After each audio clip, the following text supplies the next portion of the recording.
This may very well be one of my longer videos, mainly because, as the feminists put it, there is a ton to unpack. I will start by saying I am coming at this from the perspective of someone who came after all the Gamergate controversy. I have been able to piece it together somewhat, but I'm not comfortable stating my opinion on something I did not witness. I will allude to the controversy from time to time in the video, but only from a passerby standpoint. I will be looking at Anita's blog post, what she said to Sargon while she was speaking on the panel, and give you my take along the way. So, without further ado, let's get the intro rolling and dive on in.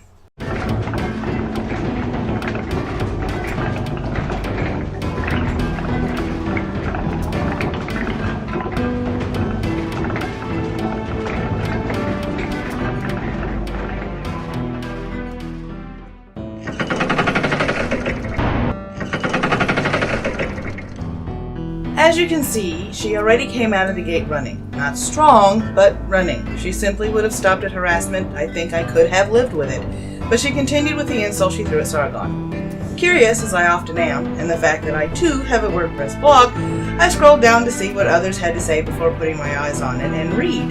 Well, to probably no one's surprise, there was no comments section. For those of you who don't blog or go on to blogs, this is where the comments section for the blog would normally be.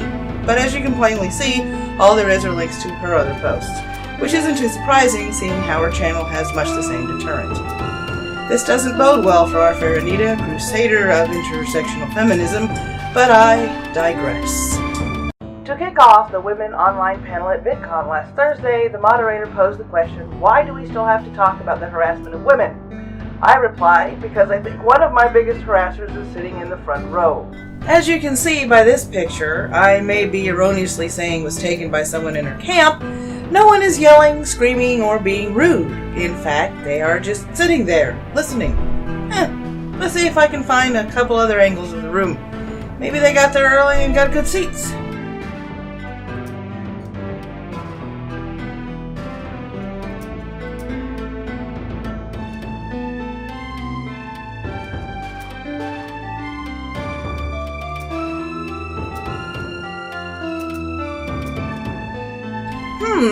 Okay, so not many there. So why wouldn't they sit in the front?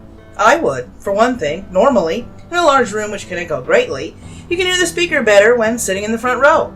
When you sit in the back, you can still hear them, but if anyone claps, you tend to lose parts of the speech. Some would argue that just because they are her critics, it could rattle her cage, but I will touch more on that later in the video. There's one thing I want to point out. While they were sitting there, which got them noticed by Anita, she said this, and yes, those are timestamps in relation to the video I linked below. Eyewitness accounts say all he did was ask to be debated. She didn't acknowledge that. Let's continue with the blog post. He showed up with several others together. His group took up the two front rows at the panel. Their presence was plainly not, as one of them later said, in an apology video he posted to Twitter, to give us the chance we never gave them and to hear us out, but it was instead to intimidate me and to put me on edge. I asked on Twitter if anyone heard of an apology video from Sargon. The only video I could find that came close to an apology was one from Bunty. Alright, listen, Anita, Allie, I wanted to apologize to you because at one point I did blurt out that women are powerful when one of you was trying to talk, and it wasn't my intention to talk over you. It was really just that I felt for that dude that was asking the question, and I really do truly feel that women are powerful in this current medium. I empathize with the bullshit that you receive on the regular. I truly do. Because I receive a similar form of bullshit. I mean, I'm a fucking brown guy.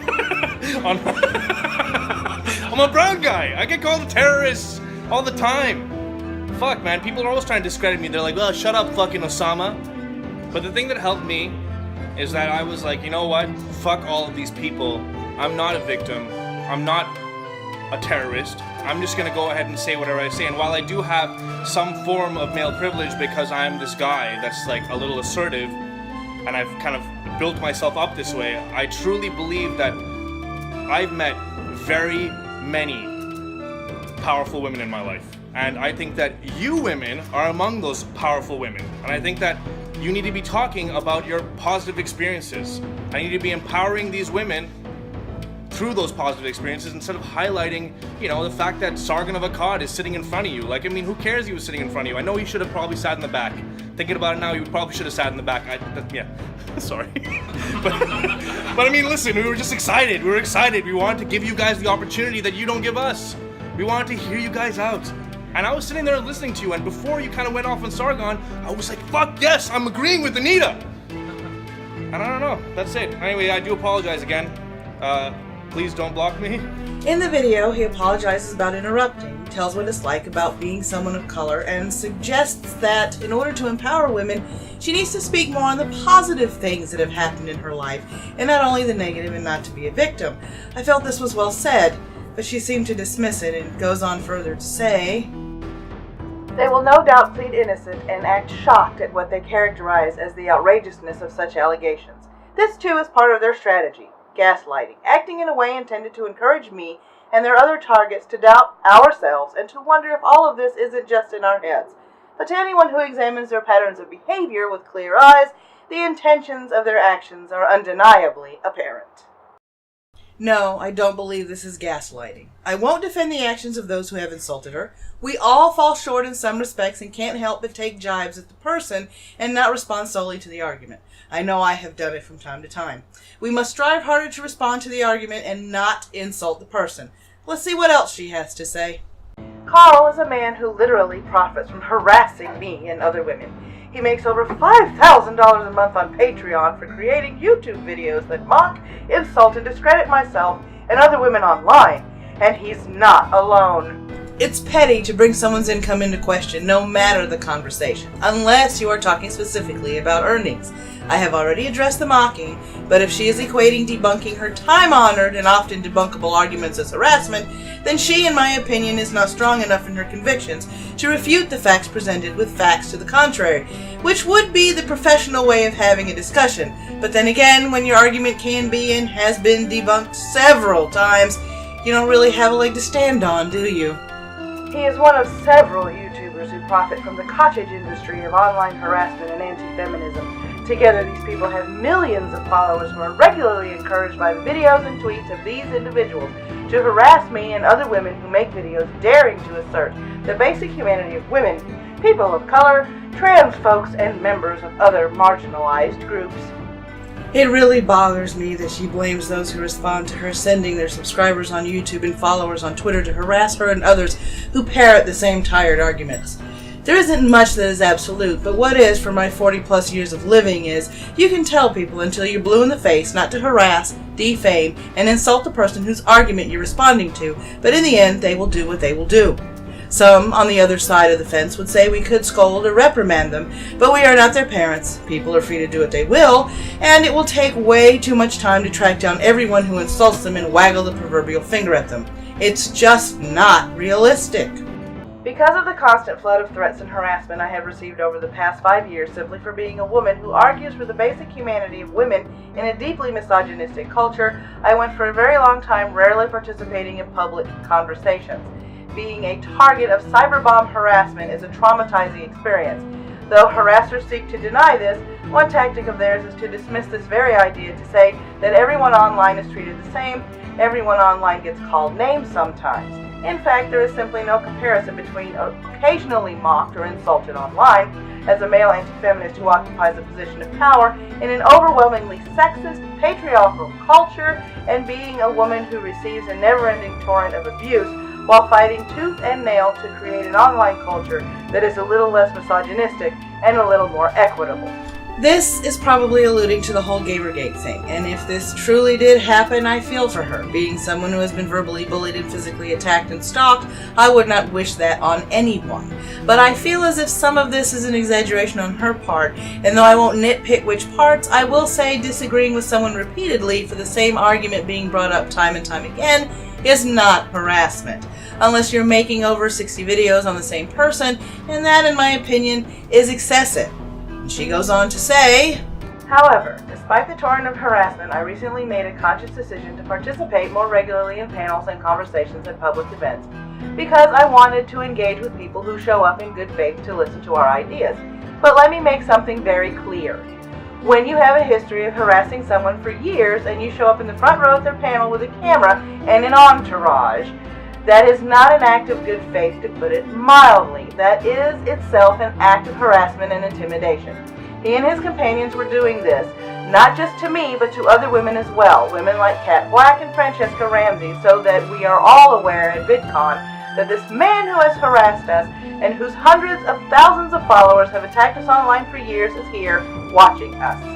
It's a deliberate attack to create an environment that feels hostile, to communicate to us that if and when we dare to show up in public to express the ideas that we express online, the harassment will follow us into the physical world as well. When you put yourself in the public eye, you open yourself up to ridicule. It's that simple. I can say that I have been harassed in the comment section of a video or two, but in truth I was badgered and called a liar. See my first Hard Progress video if you want to see what I mean. Did it upset me? Yes, greatly. But I did what Anita doesn't seem to be capable of doing. I stopped going to the comment section of that video and responding, knowing how it would affect me. But the subject of that video is much different from what we're talking about here. Here she's accusing Sargon of having an entourage, as if all the other creators were groupies just following Sargon around like lost pups. She goes on to assert that what they did was not in good faith, though some have admitted they did show up to rattle her. Most say they truly just showed up to listen. If this bothered her, perhaps she needs to grow a thicker skin and do what I did. Don't acknowledge they were there at all. Her tone is of a person who has confused rebuttals and disagreeing of her ideology as hostile and harassing. Now, he and his followers are acting as if me publicly calling him a garbage human is the equivalent to what he has done to me. In truth, he and his followers cannot begin to imagine what it is to have to constantly beg for and fight for your basic humanity in a culture that fundamentally refuses to acknowledge it. He cannot imagine what it is to spend years and years being the target of floods of harassment and hate, and then to still go out there and keep fighting. The companion of his who made that apology video I referenced earlier also tweeted that women are powerful enough to deal with things like workplace harassment to rape. As if power is in accepting a culture in which women are second-class citizens, in which misogyny and workplace harassment and rape are the norm. Fuck that. I'll never settle for that. You're damn right I'm powerful. After everything I've been put through by Carl and other men just like him, I'm still powerful enough to go out there and try and change it. I am sorry, but you are not as powerful as you think. You were in a traditional position of power, on a dais with a microphone looking over the crowd, and you couldn't take your own critics sitting in the front few rows quietly listening to what you had to say. You couldn't even handle them asking you questions. That is not the mark of a strong woman, nor is it the mark of a professional one. Power is being able to stand up against who you consider bullies and not backing down. Power is leading your business and helping others to rise to their full potential. Power is not whining about your critics supposedly intimidating you by simply sitting and listening to you. That, Anita, is showing weakness, especially when you request they sit in the back of the room at future panels. A true and traditional feminist would not care where her critics and opposers sat. A true traditional feminist would stare them in the eye and continue with what she had to say and not break from her speech to lob an insult their way.